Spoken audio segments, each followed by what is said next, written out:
They say that kindness always comes back to you, but what happens when your act of generosity saves a life while exposing a murderer?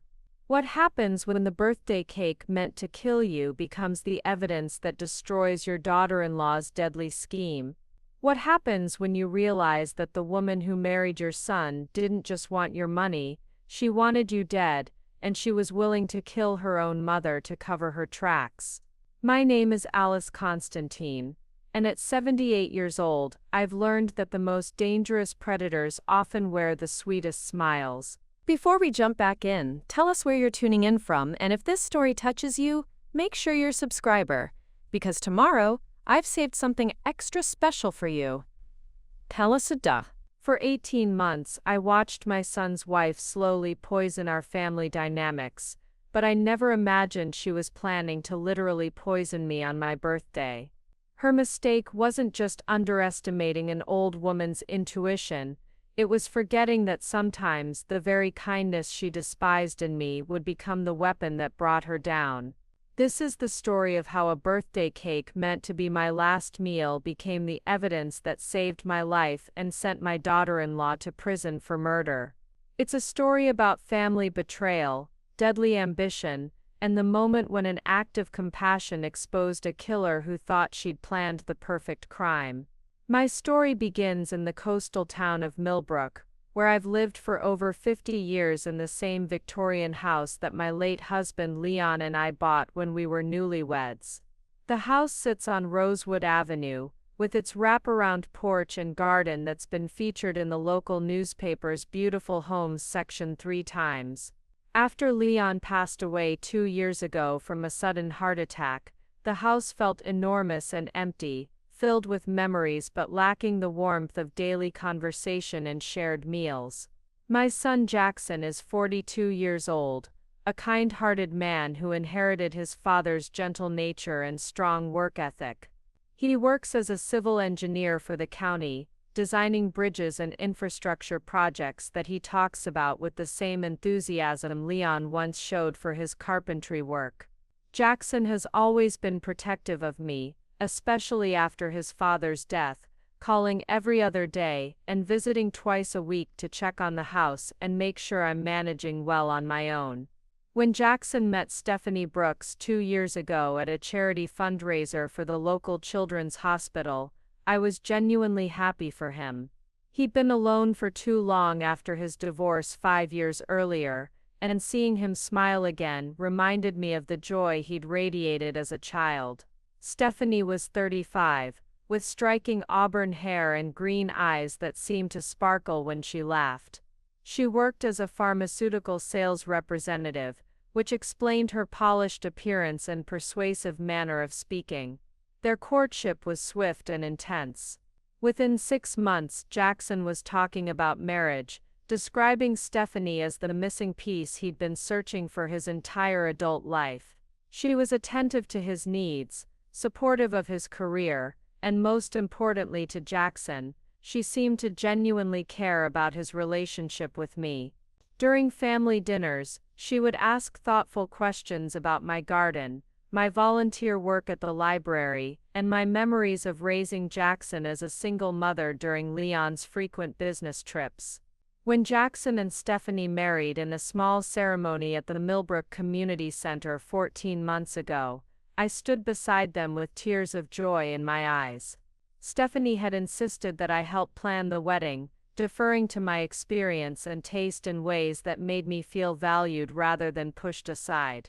She chose flowers from my garden for her bouquet, and asked me to wear Leon's mother's pearl necklace during the ceremony, saying she wanted to honor our family's history. After the wedding, Stephanie began visiting me more frequently, often stopping by on her way home from work or during her lunch breaks. She would bring small gifts, specialty teas, books she thought I might enjoy, or plants from my garden. These gestures felt genuine and thoughtful, creating a bond between us that I treasured. For the first time since Leon's death, I felt like I had a daughter, someone who understood the loneliness of the big house and wanted to help fill it with family connection. 6 months ago, When I mentioned during a family dinner that I was considering selling the house and moving into a smaller apartment, both Jackson and Stephanie immediately protested. Stephanie suggested an alternative arrangement that seemed perfect for everyone involved.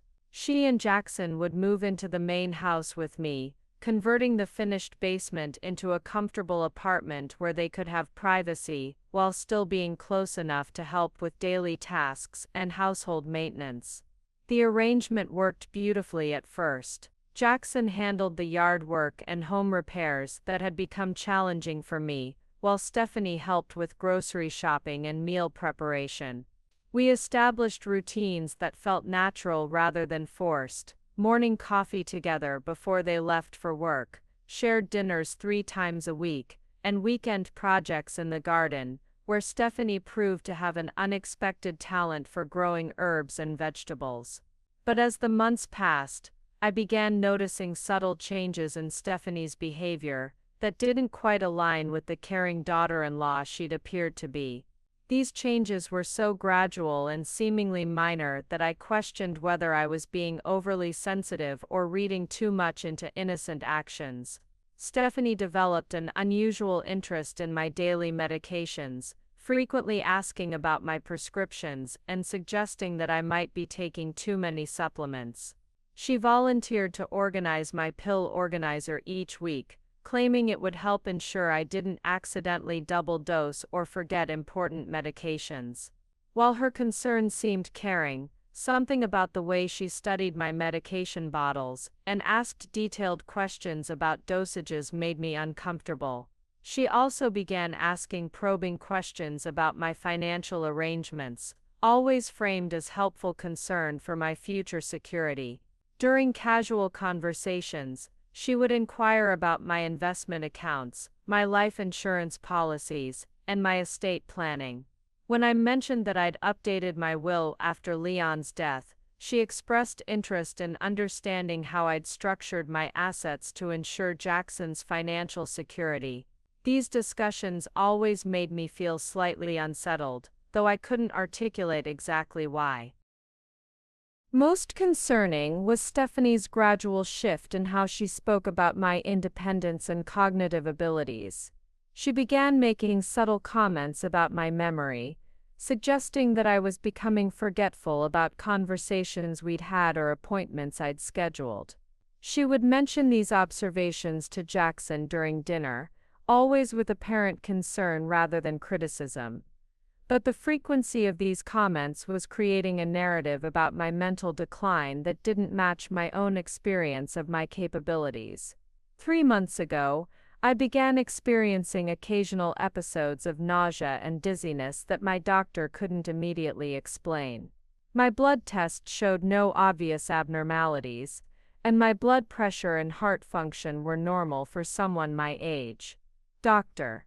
Wilson suggested that these symptoms might be related to stress, dietary changes, or medication interactions, but recommended monitoring them closely.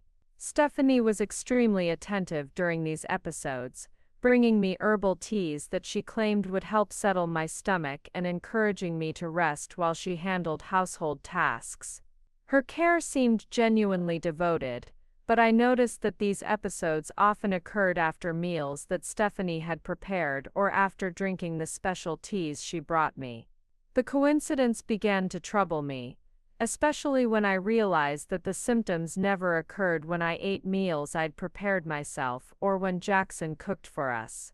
I started paying closer attention to patterns, noting when I felt well versus when I experienced these troubling symptoms. Last month, during what I thought was a casual conversation about family recipes, Stephanie asked detailed questions about my birthday traditions and my favorite desserts. She seemed particularly interested in my love for lemon cake, asking about specific ingredients and preparation methods.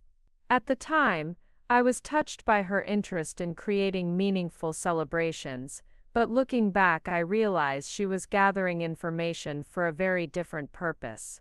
The woman I'd welcomed into my family as a daughter was systematically learning my vulnerabilities, my routines, and my preferences.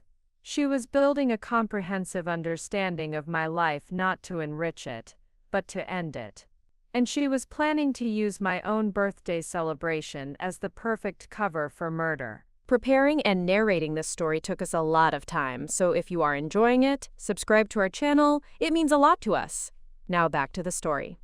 To understand how Stephanie Brooks became such a dangerous presence in our lives, I need to tell you about the people she was manipulating and the circumstances that made us vulnerable to her schemes. Each member of our small family brought different strengths and weaknesses to the dynamic, and Stephanie studied us all with the calculating precision of a predator choosing her hunting ground. My son Jackson has always been what people call a gentle soul. As a child, he was the boy who brought home injured birds and spent his allowance on food for stray cats. His father Leon used to worry that Jackson was too trusting, too quick to see the good in people even when evidence suggested otherwise. Leon would say, "That boy's heart is going to get him in trouble someday," and unfortunately Leon's prediction proved accurate. Jackson's first marriage to Rebecca Peel had ended 5 years earlier, not because of infidelity or major conflict, but because of what Jackson described as growing apart. Rebecca had wanted children immediately, and a more ambitious lifestyle than Jackson's steady, quiet nature provided. She left him for a corporate lawyer, who could afford the social climbing she craved, leaving Jackson feeling inadequate and questioning his worth as a partner. The divorce settlement had been financially devastating for Jackson. Rebecca received half of everything they'd accumulated during their 7-year marriage, including the house Jackson had spent 2 years renovating with his own hands. He moved into a small apartment above the hardware store downtown, working overtime to pay both his living expenses and the alimony obligations that would continue for 3 more years. When Stephanie entered Jackson's life, he was emotionally and financially vulnerable in ways that made him an ideal target for someone with predatory instincts. He was lonely, insecure about his attractiveness to women, and grateful for any attention from someone as polished and seemingly successful as Stephanie. She represented everything he thought he'd lost when Rebecca left: beauty, sophistication, and most importantly, the promise that someone could love him despite his perceived failures. Stephanie's pursuit of Jackson was methodical and strategic in ways that became clear only in retrospect. She had researched our family thoroughly before attending that charity fundraiser, where they supposedly met by chance. Later investigation would reveal that she'd been tracking Jackson's attendance at community events for weeks, learning his schedule and interests before orchestrating their accidental encounter. Their first conversation revealed Stephanie's talent for emotional manipulation. She asked Jackson about his work with genuine seeming interest, praising his dedication to public service and expressing admiration for people who chose meaningful careers over purely financial success. She mentioned her own work in pharmaceutical sales as somewhat shallow compared to his contributions to community infrastructure, presenting herself as someone who valued substance over status. When Jackson mentioned his mother, Stephanie immediately shifted the conversation to focus on family relationships. She spoke eloquently about the importance of honoring elderly parents and expressed what appeared to be genuine regret about her own mother's declining health. Rosalind Brooks, Stephanie told Jackson, was battling early-stage dementia and lived in an assisted living facility 3 hours away.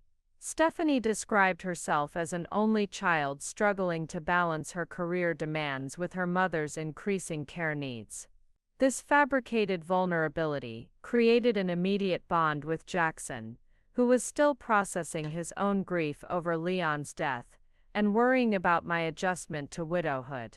Stephanie positioned herself as someone who understood the emotional complexity of adult children caring for aging parents, creating common ground that felt deeply meaningful to Jackson. What Stephanie discovered through careful questioning and observation was that our family possessed significantly more wealth than our modest lifestyle suggested. Leon had been an exceptionally successful contractor who specialized in high-end residential construction. Over 30 years of marriage, he'd invested his profits wisely in real estate, stocks, and municipal bonds that provided steady income without requiring active management. When Leon died, I inherited assets worth approximately $2.8 million, including the fully paid Victorian house, a portfolio of rental properties in the historic district, and investment accounts that generated enough income to support a comfortable lifestyle indefinitely. Additionally, Leon's life insurance policy provided $500,000 that I'd placed in conservative investments to ensure long-term financial security. Jackson knew about some of these assets but not their full extent. Leon and I had always lived modestly, preferring to save and invest rather than display our wealth through expensive purchases or lavish spending. We drove reliable but aging vehicles, shopped at discount stores, and took modest vacations to state parks rather than exotic destinations. This lifestyle meant that most people, including Jackson initially, underestimated our actual financial position. Stephanie, however, had professional experience in assessing people's true financial status through her pharmaceutical sales work. She'd learned to identify affluent clients by subtle indicators: the quality of their watches, the condition of their teeth, the way they spoke about retirement planning, and dozens of other small details that revealed economic security.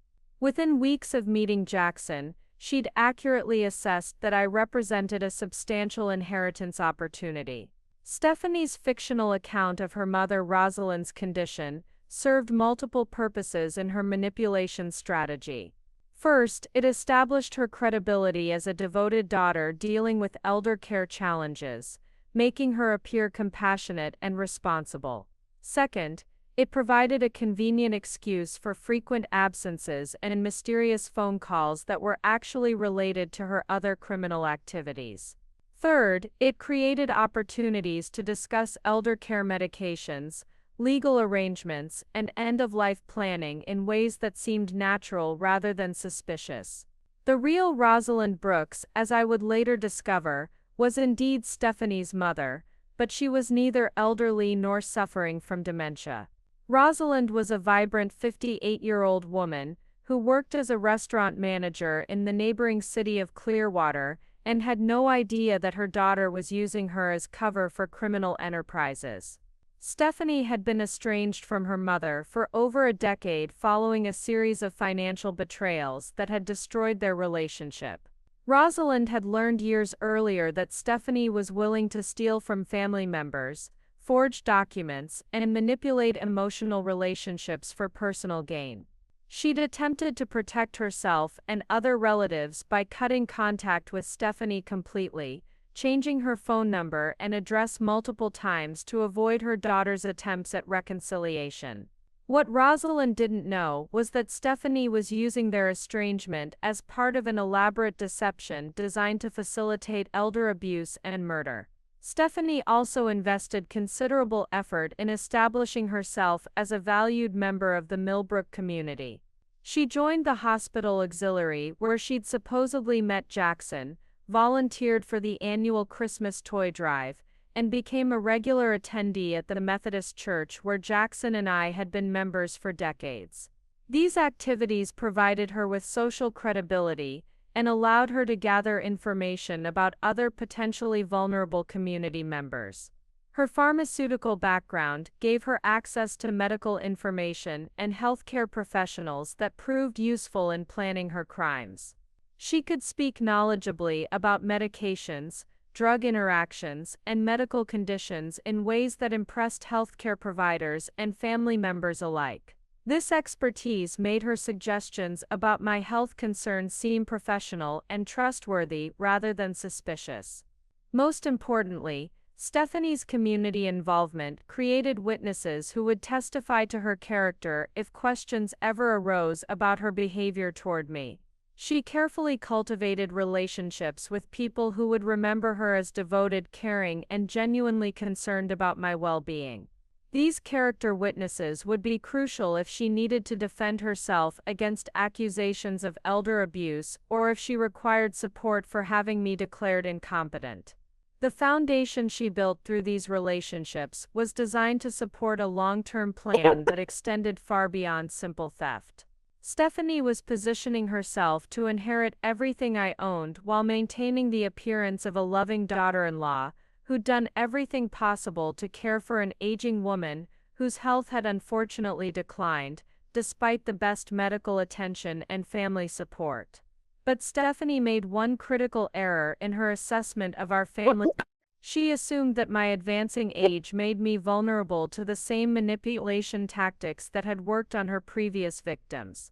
She failed to recognize that my 78 years included decades of experience in reading people's true motivations and protecting myself from those who would exploit others' trust for personal gain.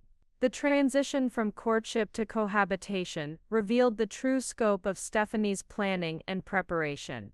What had seemed like spontaneous decisions about our living arrangement were actually carefully orchestrated steps in a complex scheme designed to isolate me from outside support while positioning Stephanie as my primary caregiver and advocate. When Stephanie suggested that she and Jackson move into my house, she presented the idea as a mutually beneficial arrangement that would solve multiple problems simultaneously. I would have companionship and assistance with daily tasks, they would save money on rent and utilities, and Jackson would have peace of mind knowing I wasn't living alone in such a large house. The proposal seemed so reasonable and caring that Jackson immediately embraced it, and I found myself agreeing before I'd fully considered the implications. The basement apartment conversion became Stephanie's first major manipulation of our family resources. She convinced Jackson that they needed complete privacy and independence to maintain a healthy marriage while living with his mother. The renovation required installing a separate entrance, a full kitchen, and upgrading the electrical and plumbing systems throughout the basement. The total cost exceeded $45,000, which Jackson couldn't afford on his civil engineer salary. Stephanie suggested that I contribute to the renovation costs as an investment in the property's value and a gesture of support for their marriage. She framed this request as an opportunity for me to help Jackson recover financially from his divorce while improving my own home's resale value. The logic seemed sound, and I agreed to cover the renovation expenses, not realizing that I was essentially funding the infrastructure for my own imprisonment. The separate entrance meant that Stephanie and Jackson could come and go without my knowledge, while the basement kitchen allowed Stephanie to prepare food and beverages without my observation. Most importantly, the renovation established the legal precedent that they were legitimate residents of the property rather than temporary guests, which would be crucial for Stephanie's later plans regarding property ownership and inheritance rights. Once the living arrangement was established, Stephanie began implementing daily routines that gradually increased my dependence on her assistance while decreasing my contact with the outside world. These changes were introduced slowly and presented as helpful accommodations for my advancing age rather than deliberate isolation tactics. Stephanie volunteered to handle all of our grocery shopping, claiming that she enjoyed the task and could coordinate our household needs with her own errands more efficiently than having multiple people make separate trips. This seemingly helpful offer meant that I no longer had regular contact with the grocery store clerks and other community members I'd chatted with weekly for decades. It also gave Stephanie complete control over what food and beverages entered our household. She also took over responsibility for scheduling and attending my medical appointments, explaining that her pharmaceutical background made her better equipped to understand medical terminology and ask appropriate questions about my care. Dr. Wilson initially welcomed having an informed family member present during my visits, not realizing that Stephanie was using these appointments to gather information about my health status and medication tolerances rather than to advocate for my well-being. The medication management system Stephanie implemented was particularly insidious. She purchased a large weekly pill organizer and insisted on filling it every Sunday evening, claiming that this system would prevent dangerous mistakes, like double dosing or missed medications. She would sit at my kitchen table with all my prescription bottles, carefully counting out pills while asking detailed questions about how each medication made me feel and whether I'd experienced any side effects. This weekly ritual gave Stephanie intimate knowledge of my entire medication regimen and provided opportunities to introduce additional substances without my knowledge. She also used these sessions to educate herself about drug interactions and dosage calculations, information that would prove crucial to her later poisoning attempts. Stephanie's approach to learning about my financial situation was masterfully subtle, always framed as concern for my future security rather than personal curiosity about my wealth.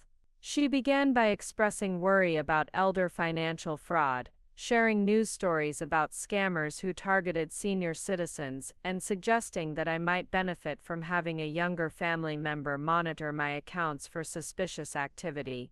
These conversations led to discussions about my banking habits, investment strategies, and estate planning.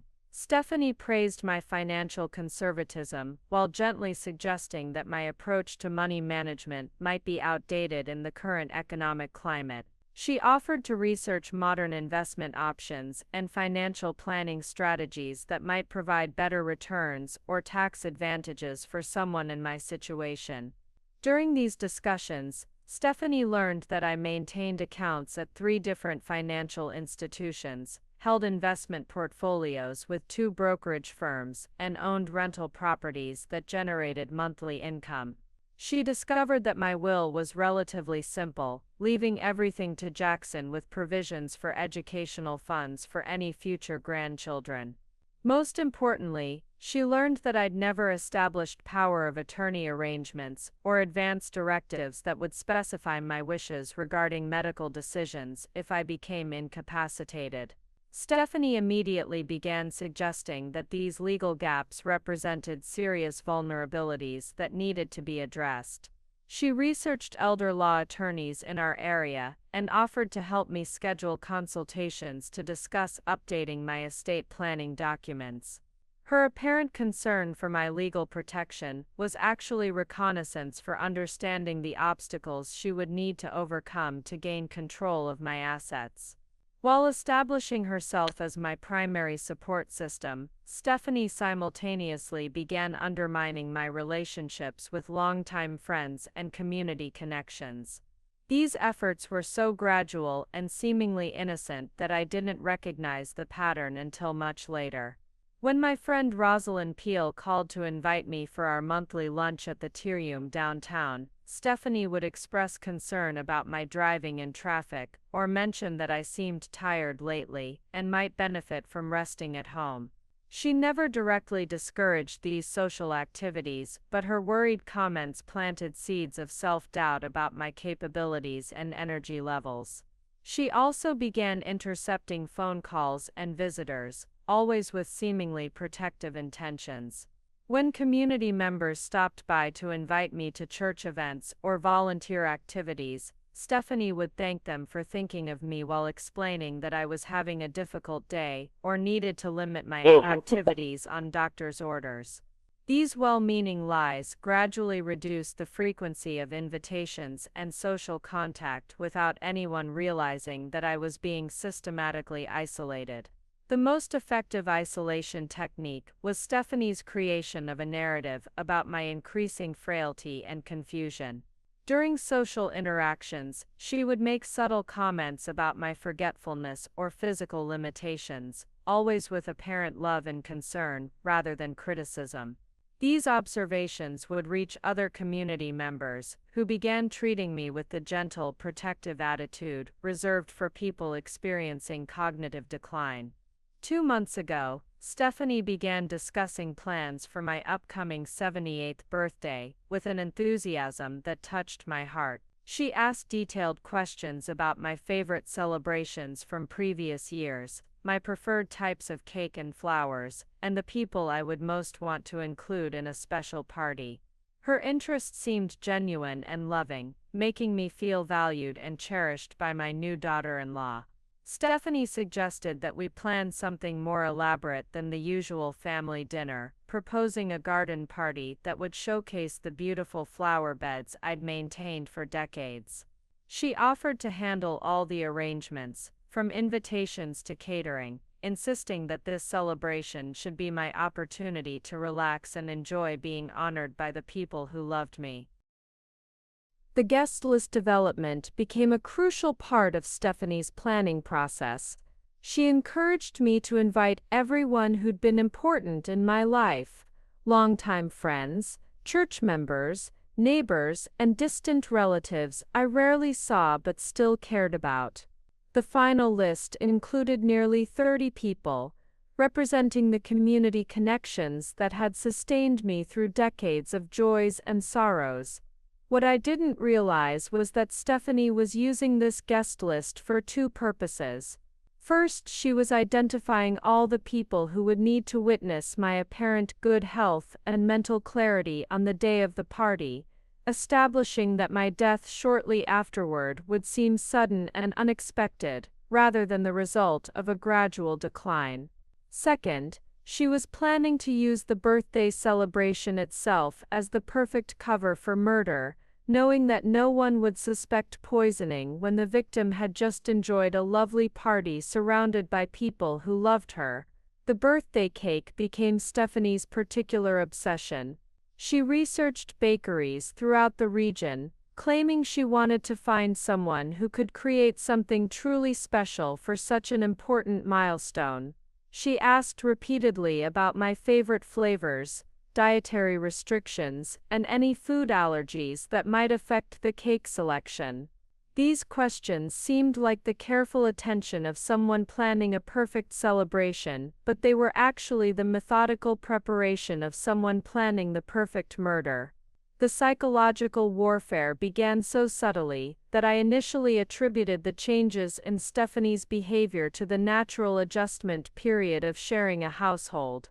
What I didn't recognize was that every interaction had become a calculated move in a campaign designed to undermine my confidence, credibility, and ultimately my will to resist her growing control over my life. Stephanie's assault on my mental faculties started with small inconsistencies that could easily be explained as normal miscommunication. She would mention conversations we'd supposedly had about changing doctors or modifying my medication schedule, conversations I had no memory of having. When I expressed confusion about these discussions, Stephanie would respond with gentle concern rather than frustration.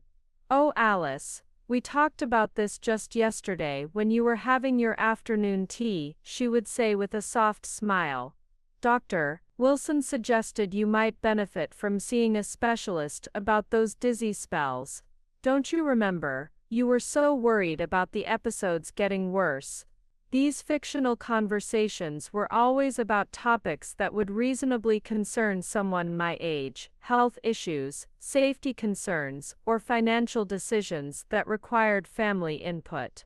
Stephanie was careful to make her fabricated memories sound plausible and important, which made my inability to recall them seem genuinely troubling, rather than simply suspicious. She began keeping a small notebook that she claimed was for tracking my medical appointments and medication changes. During family dinners, she would reference this notebook while discussing my health with Jackson, mentioning symptoms I'd supposedly reported or concerns I'd allegedly expressed. The notebook gave her fabricated observations an official quality that made them more convincing to Jackson, who had no reason to doubt his wife's careful attention to his mother's well-being. The most insidious aspect of this memory manipulation was how it made me question my own mental acuity. After several instances of supposedly forgetting important conversations, I began to wonder if I was experiencing the early stages of cognitive decline.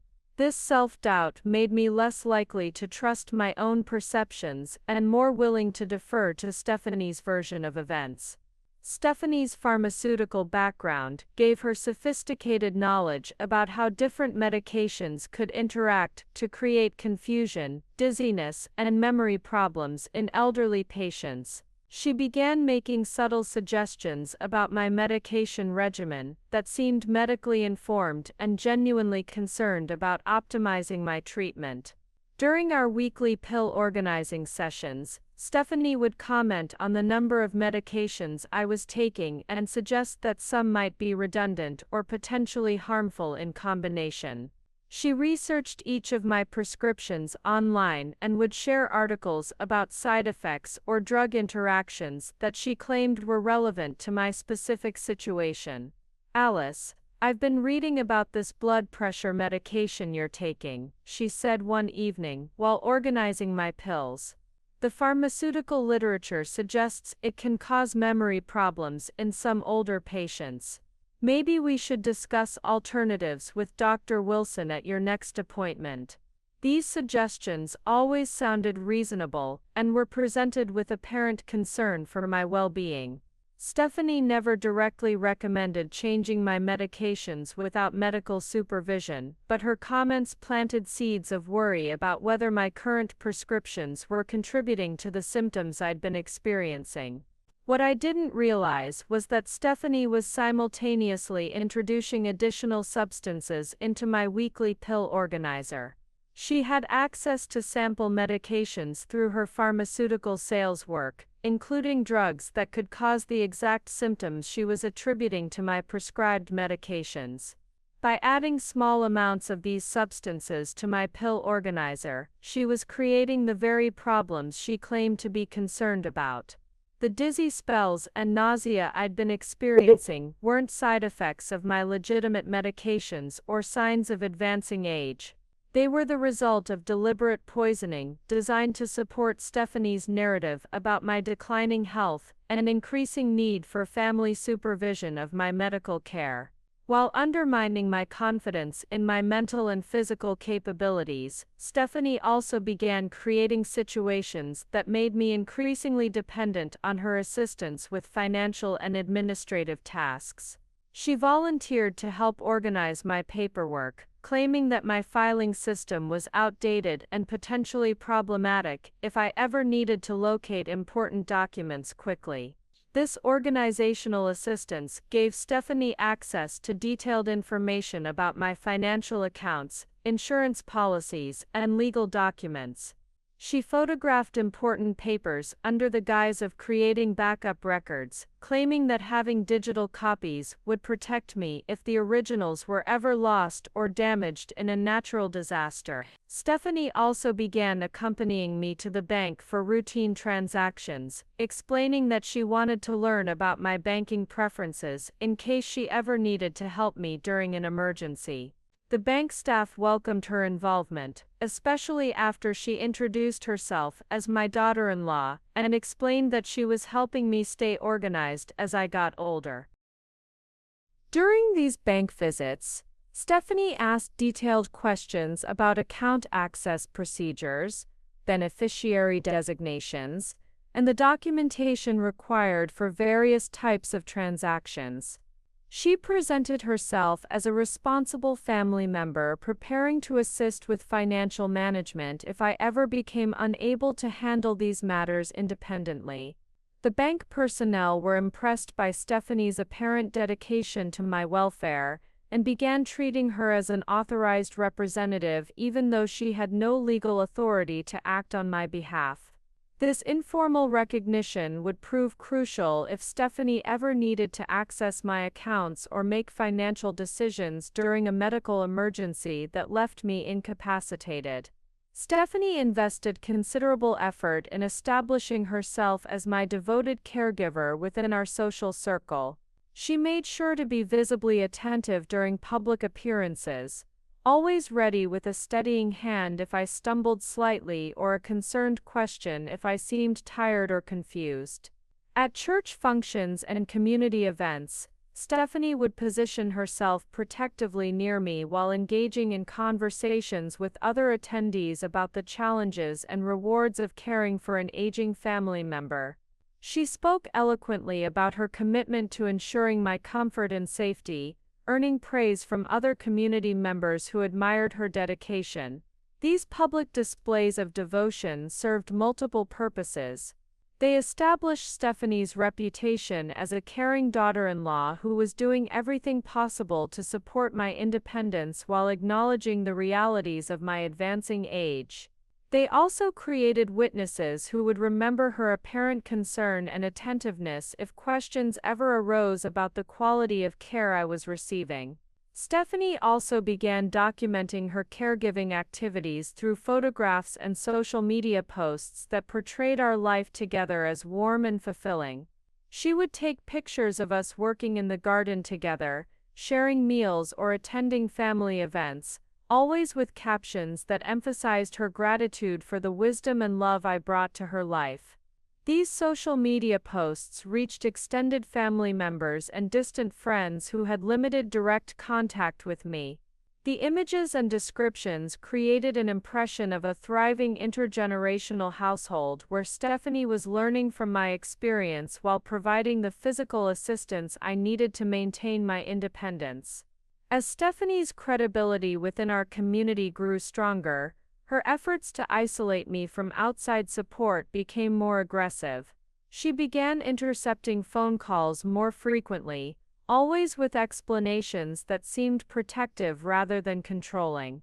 When my longtime friend Margaret Wilson called to check on me, Stephanie would answer the phone and explain that I was napping or having a difficult day with my health concerns. She would promise to give me the message and suggest that Margaret call back at a more convenient time, but these return calls somehow never got mentioned to me. Stephanie also began declining social invitations on my behalf, claiming that I had expressed feeling overwhelmed by too many commitments or that my recent health issues made it better for me to rest at home. These decisions were always presented as my own choices rather than Stephanie's preferences, making it difficult for friends to argue with what appeared to be my personal decision to reduce my social activities. The cumulative effect of these isolation tactics was a gradual reduction in the number of people who had regular independent contact with me. My social circle was shrinking to primarily include people who knew me through Stephanie's introduction, or who had limited opportunity to observe my behavior without her presence and interpretation. This isolation was crucial to Stephanie's long-term plans because it reduced the likelihood that anyone would notice changes in my behavior or question her version of events, if my health took a sudden turn for the worse. By the time she was ready to implement her final solution, there would be few people with enough independent knowledge of my actual condition to challenge her narrative about my declining health and tragic but expected death. As my 78th birthday approached, Stephanie's campaign against me shifted from psychological manipulation to increasingly dangerous physical threats.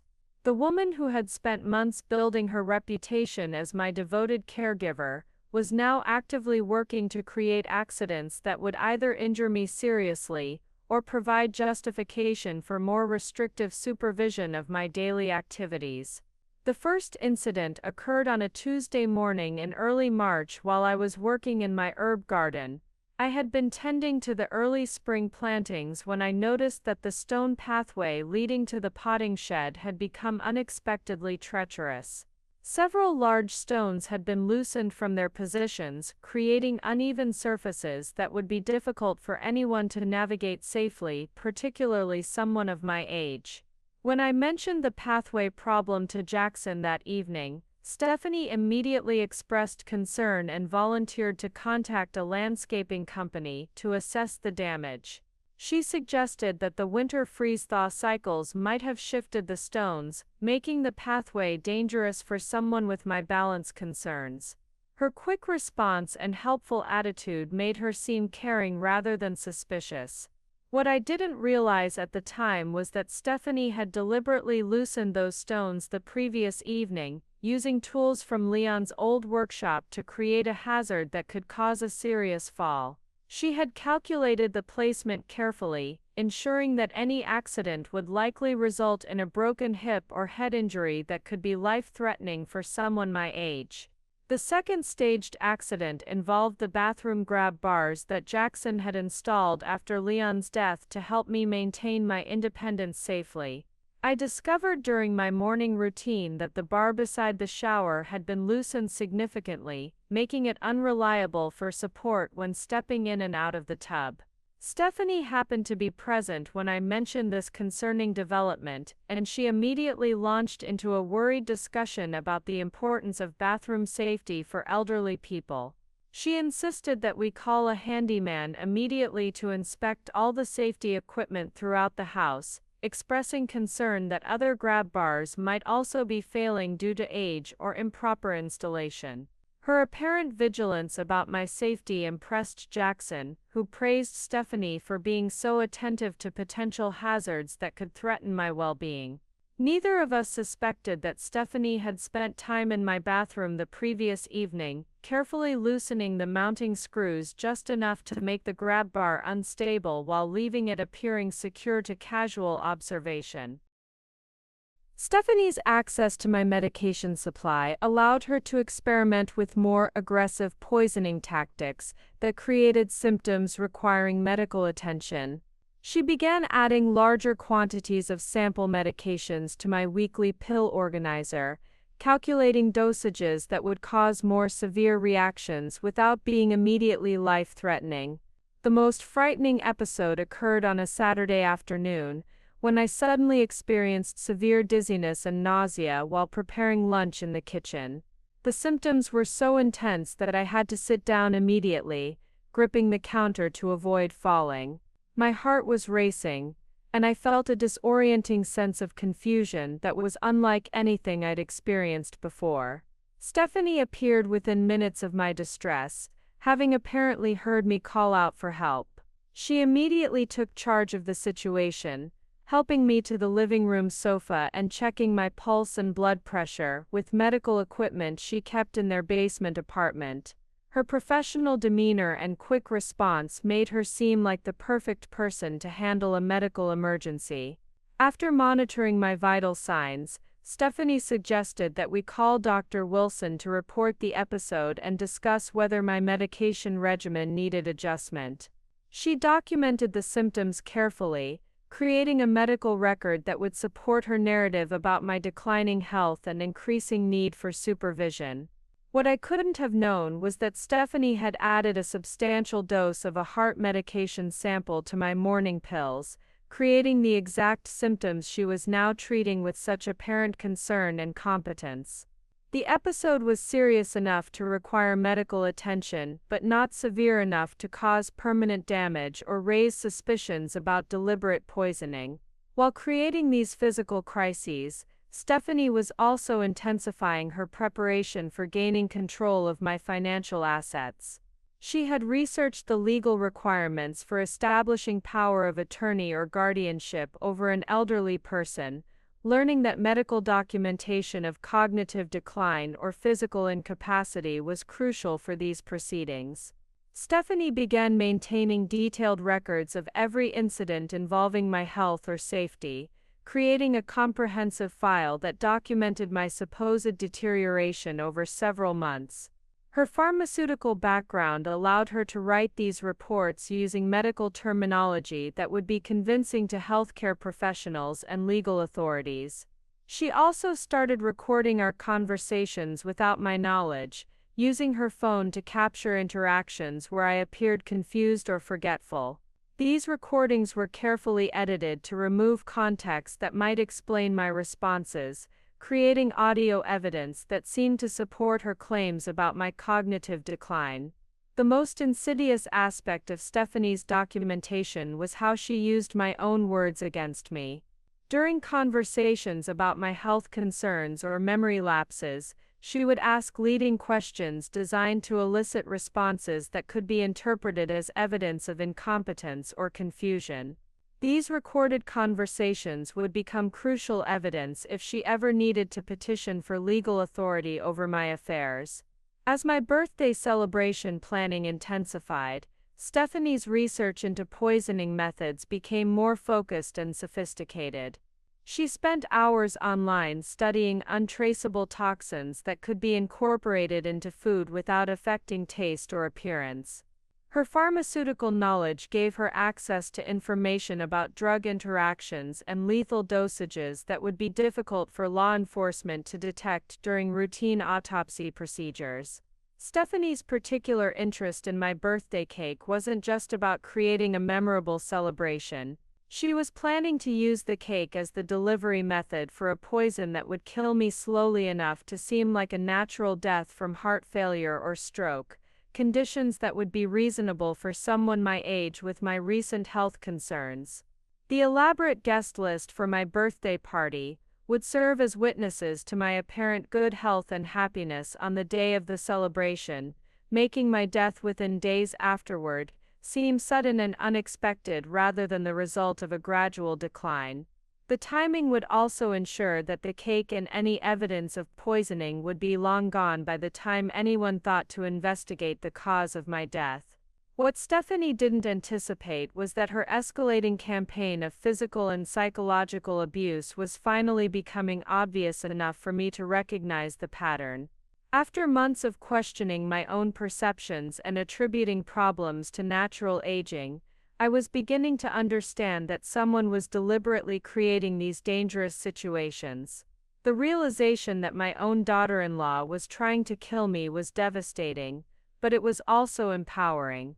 For the first time in months, I had a framework for understanding what was happening to me, and I could begin planning my own counter-strategy to protect myself and expose Stephanie's crimes before she could complete her deadly plan. The moment of complete clarity came on a Thursday evening in late March, exactly 3 weeks before my scheduled birthday celebration. I had been experiencing what Stephanie described as another episode, dizziness and confusion that she attributed to my advancing age and possible medication interactions. But this time, instead of accepting her explanation, I decided to conduct my own investigation into what was really happening to me. After Stephanie and Jackson had gone to bed, I made my way to the kitchen and carefully examined my weekly pill organizer under the bright overhead lights. What I discovered changed everything. Mixed in with my familiar prescription medications were several pills I didn't recognize, small white tablets that looked similar to my blood pressure medication, but had different markings and shapes. Using the magnifying glass from my sewing kit, I was able to read the imprint codes on these foreign pills. I wrote down the numbers and letters, planning to research them when I had access to the computer at the library during my next visit. My heart was pounding as I realized that someone had been adding unauthorized medications to my weekly supply, someone with access to my pill organizer and knowledge of what my regular medications looked like. The next morning, I told Stephanie that I was feeling well enough to drive myself to the library for my weekly volunteer shift. She seemed surprised by my sudden energy and insisted on checking my blood pressure before I left, expressing concern that I might be pushing myself too hard after yesterday's episode. Her apparent worry felt different now that I understood what was really happening. It felt like performance rather than genuine care. At the library, I used the public computer to research the pill codes I documented. What I found confirmed my worst fears. The unknown medications were samples of drugs used to treat heart conditions and blood pressure disorders. When taken by someone who didn't need them, particularly in combination with my existing medications, they could cause exactly the symptoms I'd been experiencing: dizziness, confusion, nausea, and potentially fatal heart rhythm abnormalities. Armed with this concrete evidence of deliberate poisoning, I began reviewing the past several months with new understanding. Every incident that had seemed like normal aging or accidental misfortune now revealed itself as part of a systematic campaign designed to make me appear increasingly frail and mentally incompetent. The loosened stones in my garden pathway, the sabotaged grab bars in my bathroom, the medical episodes that always occurred when Stephanie was conveniently nearby to provide assistance, none of these were coincidences or natural deterioration. They were calculated attempts to create evidence of my declining capabilities while positioning Stephanie as my indispensable caregiver. I also began to understand the true purpose behind Stephanie's careful documentation of my supposed symptoms and confusion. She wasn't keeping records to help improve my medical care. She was building a legal case for having me declared incompetent so she could gain control of my financial assets through Jackson's guardianship. The realization that my own family's love and concern for me was being weaponized against me was almost unbearable. Jackson's worry about my safety and his gratitude for Stephanie's attentive care weren't protecting me. They were making me more vulnerable to someone who was systematically destroying my health and independence. With my new understanding of Stephanie's methods and motivations, her obsession with my birthday celebration took on a sinister significance. The elaborate planning, the careful guest list creation, and particularly her fixation on finding the perfect birthday cake weren't expressions of love and celebration. They were preparations for murder. I realized that Stephanie was planning to use my birthday party as the cover for my final poisoning. The celebration would provide witnesses to my apparent good health and happiness, making my death within days afterward seem like a tragic but natural end for an elderly woman who had been struggling with increasing health problems. The birthday cake would be the perfect delivery method for a lethal dose of poison. It would be prepared specifically for me, ensuring that no other guests would be accidentally harmed. The festive nature of the occasion would make it natural for me to eat a substantial portion, guaranteeing that I received enough poison to achieve Stephanie's murderous goal.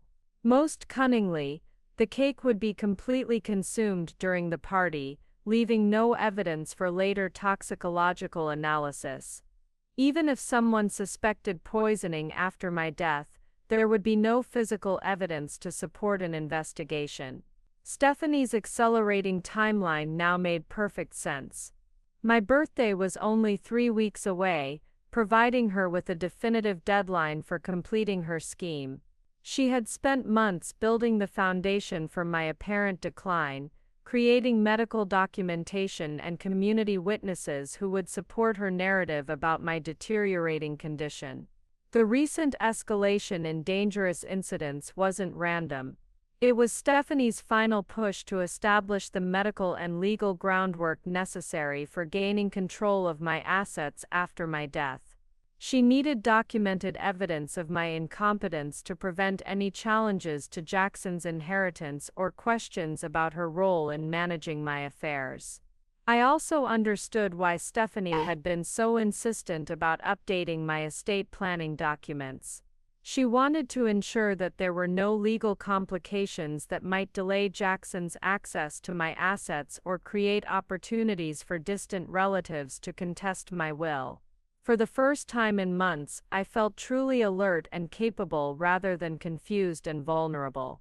The fog of artificial symptoms was lifting as I stopped taking the contaminated medications, and my natural intelligence and life experience were reasserting themselves. I realized that I had several advantages that Stephanie had underestimated. My 78 years of life experience included decades of managing household finances, navigating family crises, and dealing with people who weren't always honest about their motivations.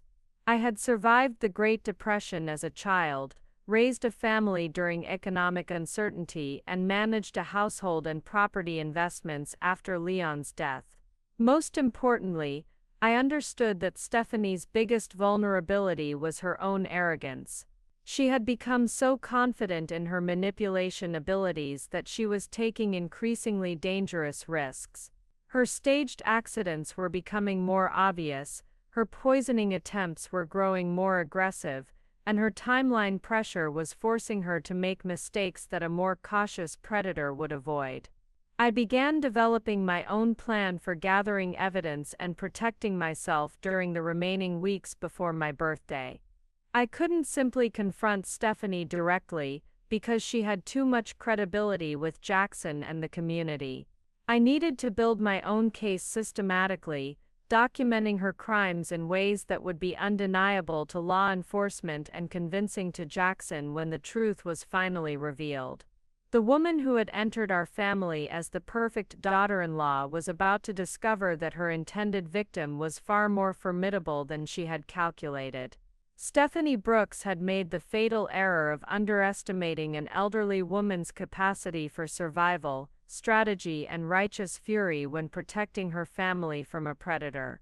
With the clarity that comes from understanding your enemy, I began developing a comprehensive plan to gather irrefutable evidence of Stephanie's crimes while protecting myself from her escalating attempts to harm me. My strategy needed to be methodical and invisible, building a case that would convince both law enforcement and Jackson without alerting Stephanie to my newfound awareness of her deadly intentions. My first priority was establishing a secure method for documenting Stephanie's criminal activities without her knowledge. I couldn't use my home computer or phone, knowing that Stephanie had demonstrated the technical skills necessary to monitor my digital communications. Instead, I created a handwritten journal that I kept hidden in my bedroom, tucked inside the hollow compartment of an antique jewelry box that Leon had given me for our anniversary years ago. Each evening after Stephanie and Jackson had retired to their basement apartment, I would carefully record every incident, conversation, and observation that supported my growing understanding of her systematic campaign against me.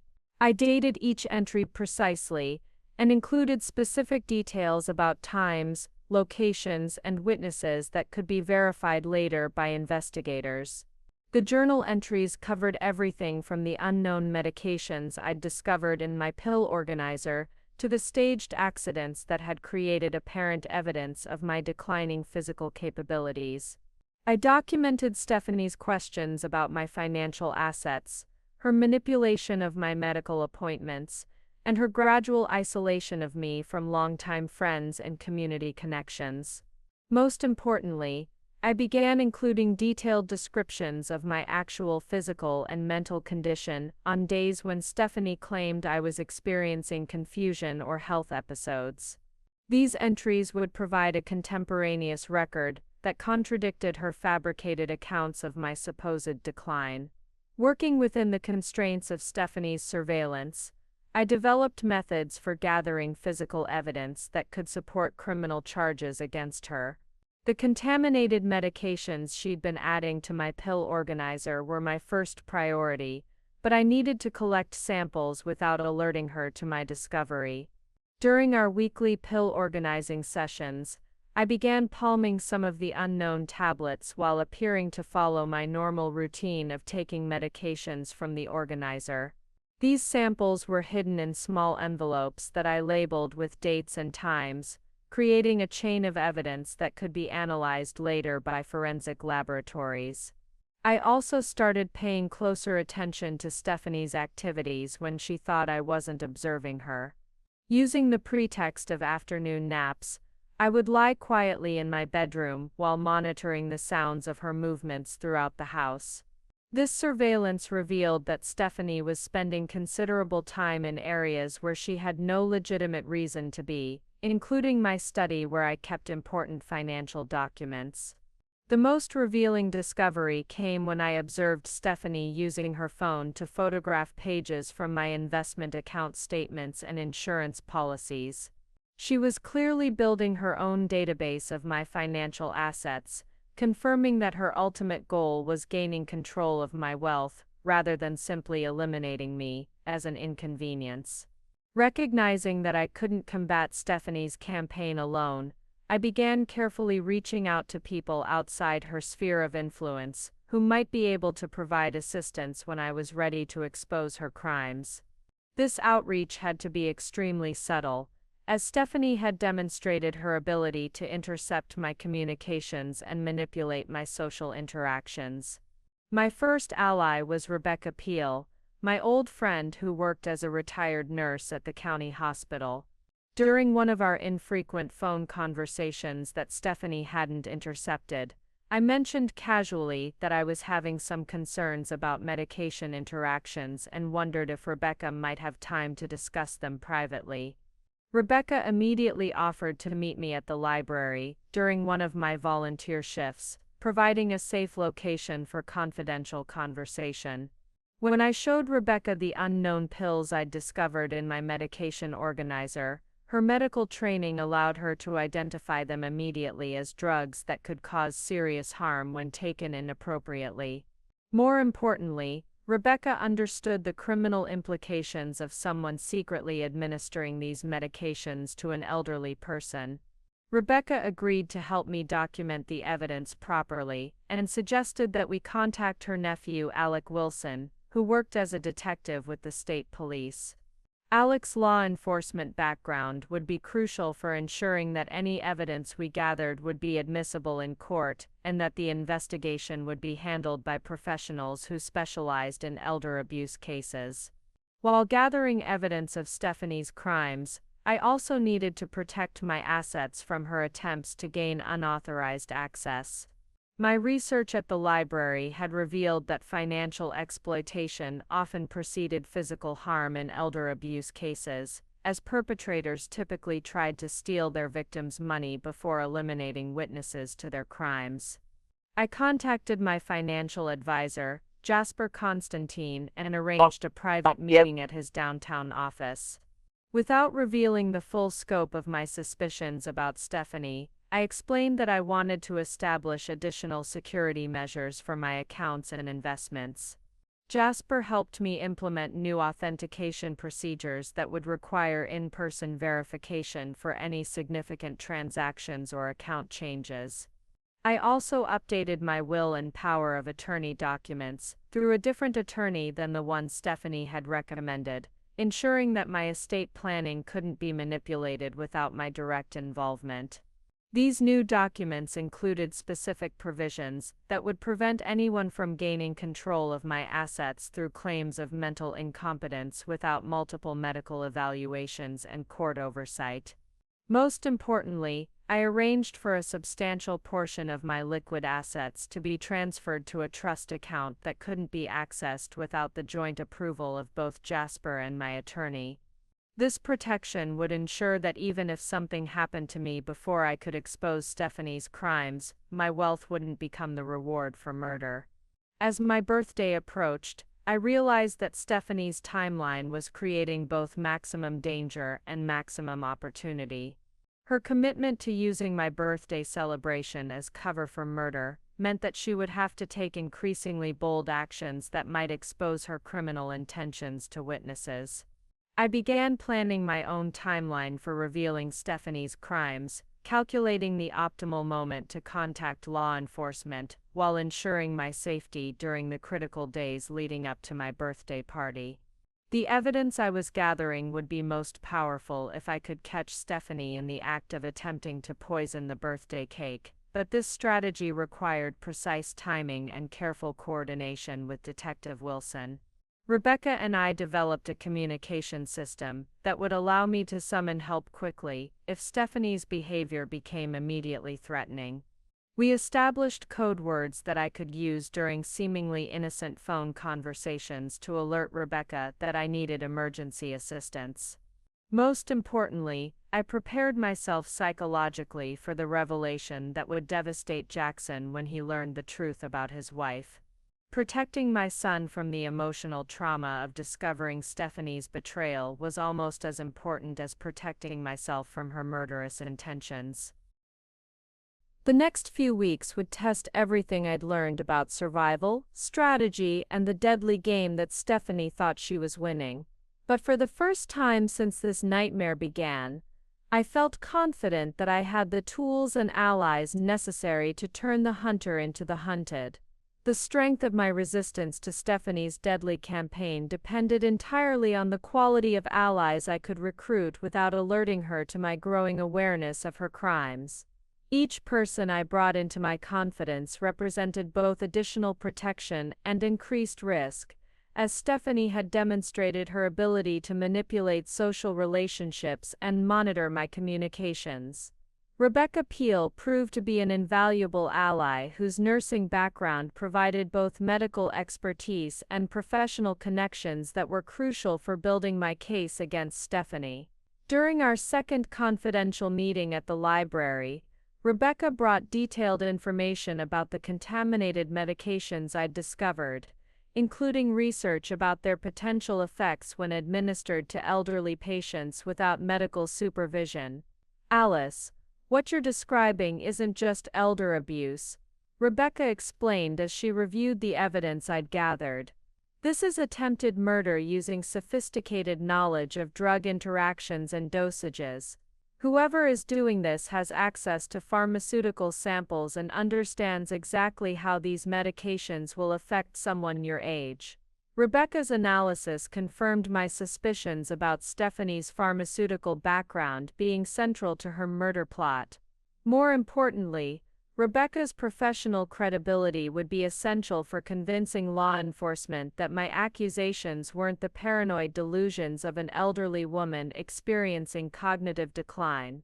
Rebecca also connected me with Dr. Sarah Constantine, a geriatrician who specialized in treating victims of elder abuse. Constantine agreed to conduct a comprehensive medical evaluation that would document my actual physical and mental condition, providing baseline evidence that contradicted Stephanie's fabricated accounts of my declining health. The medical examination revealed that my supposed symptoms of confusion and physical instability were entirely consistent with the effects of unauthorized medication administration, rather than natural aging or underlying health conditions. Dr. Constantine's professional documentation would be crucial for demonstrating that my recent health problems were the result of deliberate poisoning rather than coincidental medical issues. Rebecca's nephew, Detective Alec Wilson, brought law enforcement expertise that transformed my individual resistance into a coordinated criminal investigation. Detective Wilson specialized in financial crimes against elderly victims and immediately recognized the sophisticated nature of Stephanie's operation. This pattern matches several cases we've investigated involving predators who target wealthy elderly individuals through family relationships, Detective Wilson explained during our first meeting at the police station. The combination of psychological manipulation, financial exploitation, and physical harm suggests someone with extensive experience in elder abuse schemes. Detective Wilson helped me understand the legal requirements for building a prosecutable case against Stephanie.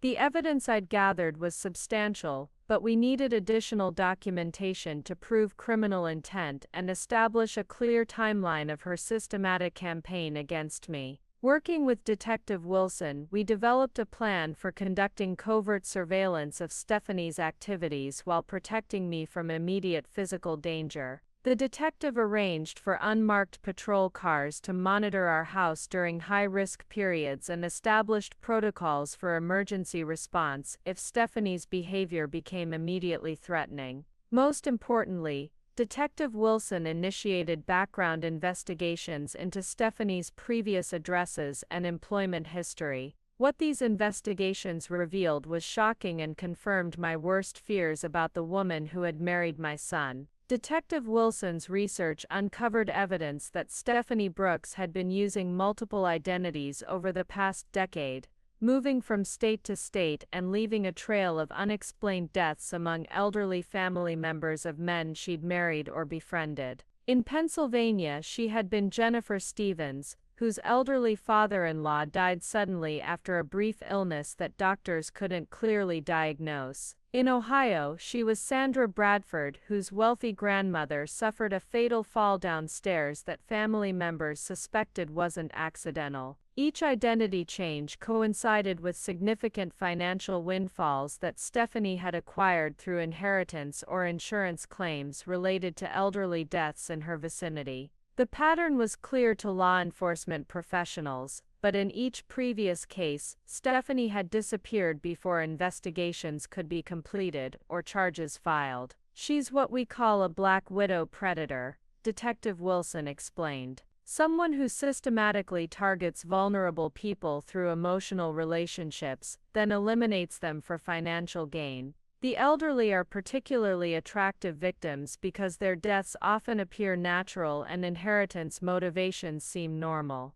This background information helped me understand that I wasn't Stephanie's first intended victim, and I probably wouldn't be her last if she succeeded in murdering me and inheriting my assets through Jackson. My resistance wasn't just protecting my own life, it was potentially saving future victims who would be targeted after Stephanie established her credibility as a grieving daughter-in-law whose devoted care hadn't been enough to save her beloved mother-in-law. With Rebecca and Detective Wilson as my core allies, we developed a comprehensive plan for documenting Stephanie's attempted murder while ensuring my survival during the critical weeks leading up to my birthday celebration. The plan required careful coordination between medical monitoring, financial protection, and law enforcement surveillance. Rebecca arranged for daily check-in calls using coded language that would alert her if I was experiencing immediate medical emergencies, or if Stephanie's behavior suggested imminent danger.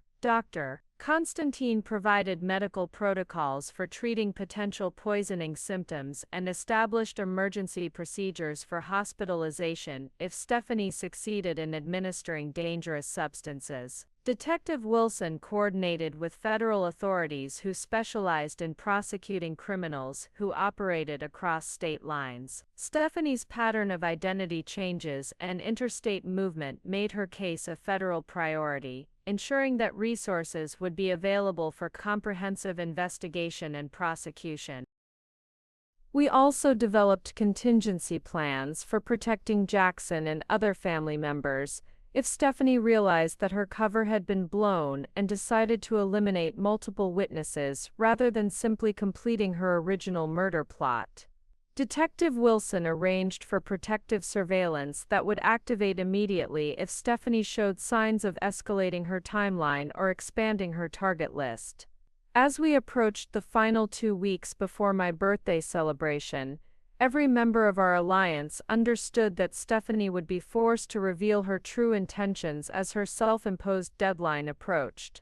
The birthday cake plot represented her final opportunity to complete the murder scheme she'd spent months developing.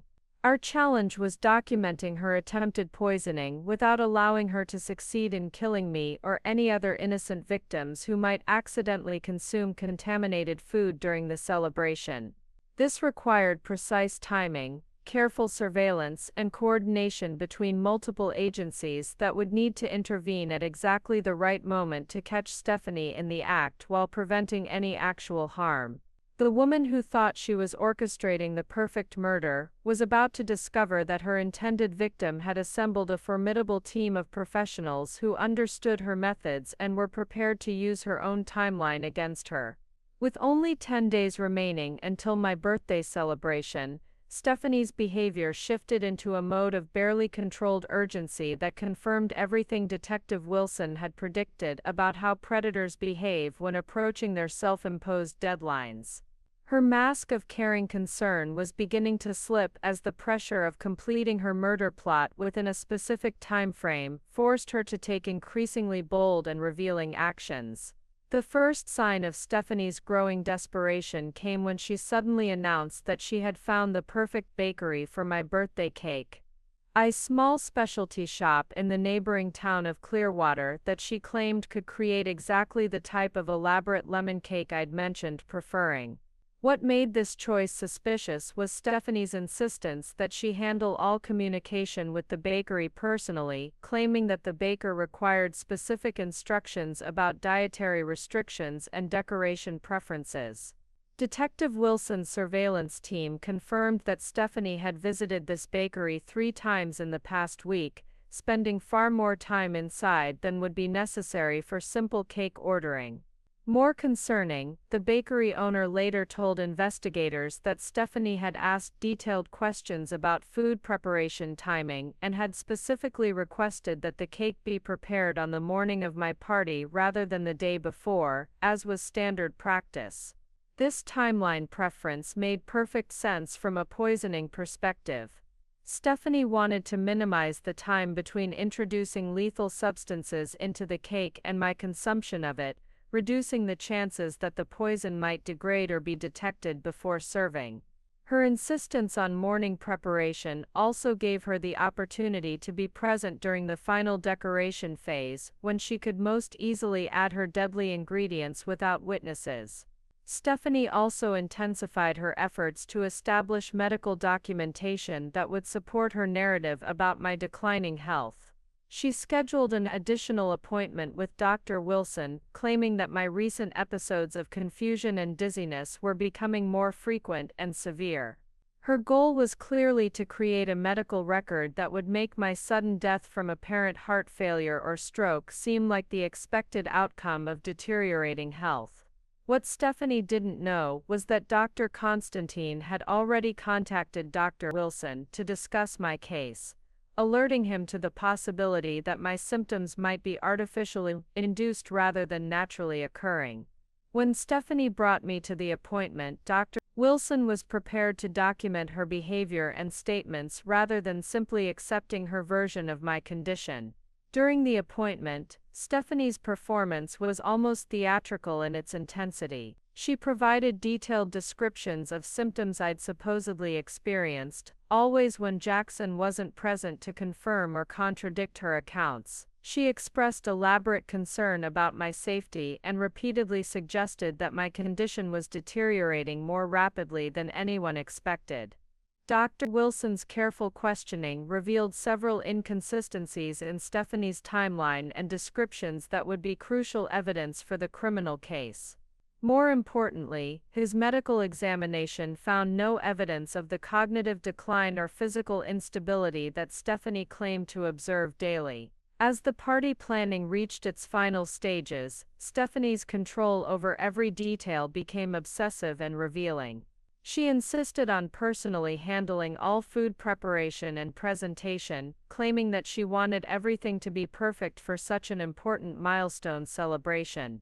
This level of micromanagement was presented as loving devotion, but I now understood it as necessary control over the murder weapon delivery system. Stephanie created detailed schedules for the party day that ensured she would have unsupervised access to the cake during critical periods when poison could be added. She also arranged for specific seating that would position me prominently at the center of the celebration, ensuring that all guests would witness me eating the cake that was intended to be my last meal. The guest list had grown to include nearly 40 people, but as friends, neighbors, church members, and distant relatives who would serve as witnesses to my apparent good health and happiness on the day of my murder. Detective Wilson recognized this witness strategy as typical behavior for predators who wanted to create alibis and eliminate suspicion about the victim's sudden death following what appeared to be a joyful celebration. The final week before my birthday brought developments that exceeded even Detective Wilson's predictions about how dangerous Stephanie would become as her timeline compressed. What had been a sophisticated long-term murder plot suddenly transformed into a series of desperate high-risk actions that revealed both Stephanie's deadly intentions and her growing panic about completing her scheme successfully. 3 days before my birthday, I experienced the most severe poisoning episode yet. After drinking my morning coffee that Stephanie had prepared, I began experiencing symptoms that were far more serious than the previous incidents. Severe chest pain, difficulty breathing, and disorientation that left me unable to stand without assistance. Only my advanced preparation with Dr. Constantine's emergency protocols prevented this episode from becoming fatal. Rebecca's immediate response to my coded distress call brought her to the house within minutes, where she found me in obvious medical crisis. Her nursing expertise allowed her to administer the antidotes Dr. Constantine had provided while documenting the symptoms that clearly indicated deliberate poisoning rather than natural medical emergency. Stephanie's reaction to Rebecca's arrival was telling. Instead of relief that medical help was available, she seemed agitated and defensive, questioning why Rebecca had come so quickly and suggesting that my symptoms weren't as severe as they appeared. Her behavior provided crucial evidence of her consciousness of guilt rather than innocent concern for my welfare. Most importantly, Rebecca was able to collect samples of the coffee and other substances in my kitchen for forensic analysis. The laboratory results confirmed the presence of multiple cardiac medications that had been added in quantities sufficient to cause heart failure in someone my age. This evidence would be central to proving attempted murder charges against Stephanie. The severity of my medical episode finally penetrated Jackson's trust in his wife's version of events. For the first time, he began asking direct questions about the timing and frequency of my health crises, noting that they always seemed to occur when Stephanie was present but rarely when she was away from the house. Jackson's engineering mind began analyzing the patterns he was observing, applying the same logical thinking he used in his professional work to the troubling coincidences surrounding my health problems. His questions became more pointed, and his acceptance of Stephanie's explanations became more skeptical. Stephanie recognized that Jackson's confidence in her was wavering, and responded by intensifying her emotional manipulation tactics.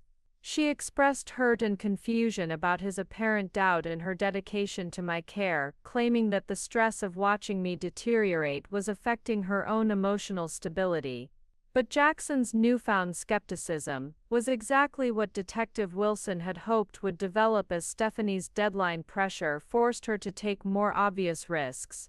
Jackson's willingness to question his wife's version of events would be crucial for the final phase of our operation. With my birthday only days away, Stephanie finalized the arrangements for what she clearly intended to be my murder weapon. She confirmed the cake delivery time with obsessive precision, ensuring that she would have private access to it before the party guests arrived. Her insistence on personally inspecting the cake and making final decorative touches provided the perfect opportunity for adding lethal substances. Detective Wilson's surveillance team documented Stephanie's visits to a medical supply company where she purchased syringes and other equipment that could be used for injecting poison into food. Her pharmaceutical background gave her access to substances that would be difficult to detect during casual observation but would be lethal when consumed. The timeline Stephanie established called for the cake to arrive at 2 p.m., with guests scheduled to begin arriving at 4 p.m. for a 5 p.m. celebration. This 2-hour window would give her ample time to prepare the murder weapon while maintaining the appearance of normal party preparation activities.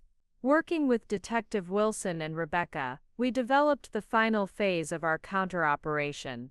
The plan required allowing Stephanie to proceed with her murder attempt while ensuring that no one would actually consume the poisoned cake. This delicate balance meant that we needed to catch her in the act of poisoning the cake while preventing any actual harm to party guests.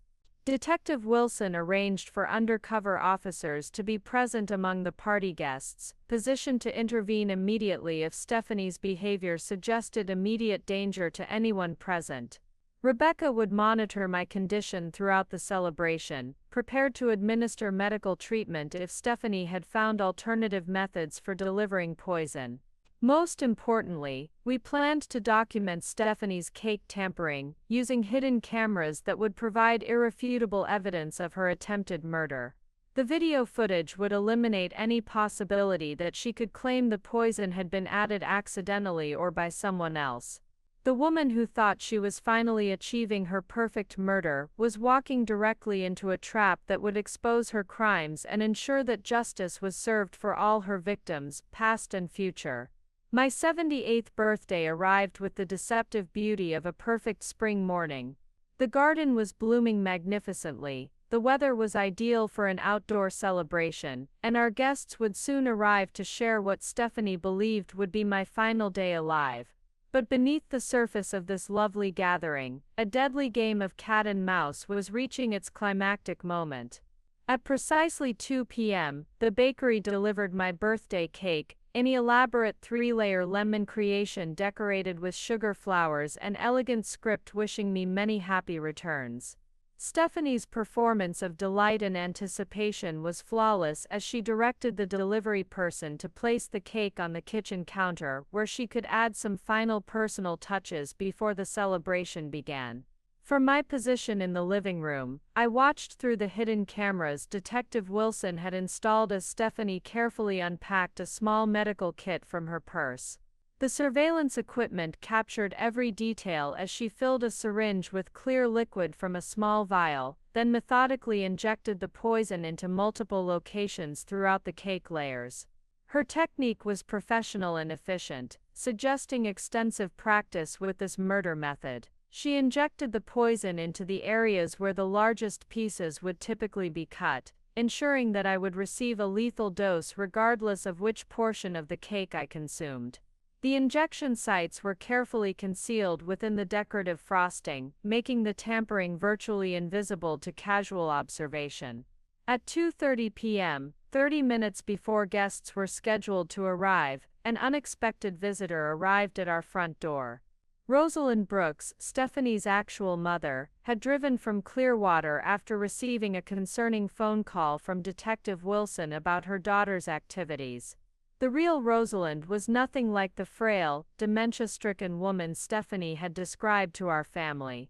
At 58, she was vibrant, articulate, and determined to confront the daughter who had been using her medical condition as cover for criminal activities across multiple states. Stephanie's shock at seeing her mother was complete and devastating.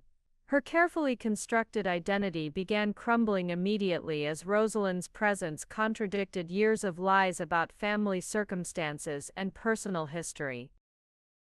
"Jennifer," Rosalind said, using Stephanie's real name as she entered our house, "it's time to stop running from what you've done.